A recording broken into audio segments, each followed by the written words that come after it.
My career as an automotive improvement expert began when I modified my first car. Since then, as a car enthusiast and published author, my obsession with the automobile has led me to enhance tons of vehicles, both inside and out. That's why I'm thrilled to be a part of a brand new series designed to help keep your car looking great and your engine running like new. I'm Chris Duke, and welcome to eHow's Auto Center, brought to you by Mobile One. There are a lot of different things you need to take into consideration when you're building an engine for forced induction applications.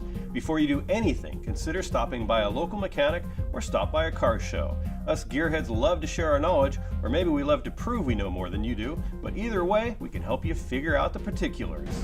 Now, whether you're using a supercharger or a turbocharger setup, one basic constant will remain. You're going to be putting a great deal of increased pressure on your engine. So let's take a look at what you'll need to remember to make this build successful. Since you're going to be increasing the pressure on the internals of the engine, the wise move would be to beef up as many of the internal parts as you can.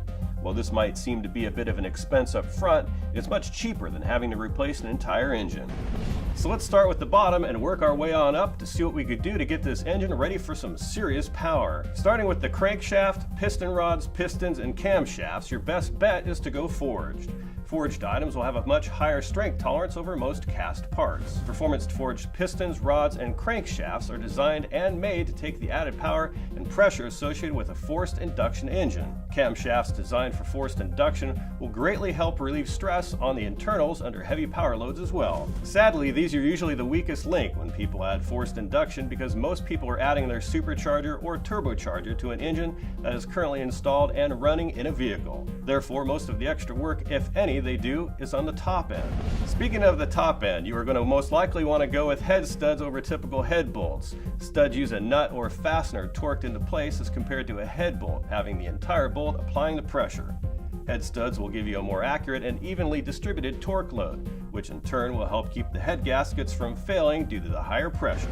Since you are building an engine that is going to provide a lot more power over stock applications, you also want to look into adding high-flow fuel injectors, a higher flow capacity fuel pump, a high-flow oil pump, and even a performance water pump and radiator set up to keep those temperatures from climbing into the red line.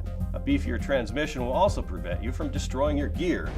You're also going to want to have a performance exhaust setup to properly handle the outflow. Adding all this power and then bottlenecking it at the exhaust will make your wallet cry. Lastly, don't forget to get your engine tuned properly for all this new power flowing through it. Trying to run a supercharged or turbocharged engine off an OEM style tune will cause you nothing but grief and tears instead of tire melting power and cheers. Now, one last thing to consider is your oil. If you're building your engine for forced induction, you should consider going with a synthetic motor oil. You'll be adding a lot of stress and heat to your engine, so protect your parts with a quality synthetic. Well, I hope that I've given you a good launching point on how to build that powerhouse engine. Supercharged and turbocharged cars are a ton of fun when you build them right. For eHow's Auto Center, I'm Chris Duke. Here's to helping keep your car running like new.